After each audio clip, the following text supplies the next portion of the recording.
चाषी भाई मान को किभଳି भाବରେ 0% इंटरेस्ट रे ऋण दि जाई पारिबो। माननीय मुख्यमंत्री मध्य निर्देश देइचंती पूर्वरु एटा 50,000 पर्यंत थिला एबे 1 लाख टंका पर्यंत बढ़ा जाइछि। इतिमध्ये 6.4 लाख चाषी या भितर ऋण नौथिले विगत दिन मान किंतु आज ताहा 32 लाख रु अधिक चाषी benefited होइचंती।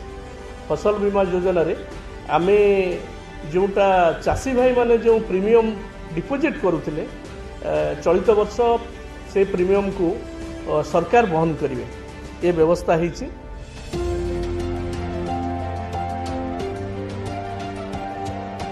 National food security index जो स्टेट रैंकिंग इंडेक्स जो 21-22 रे भारत वर्षर सबू राज्यर ऊपर रही ओडिशा।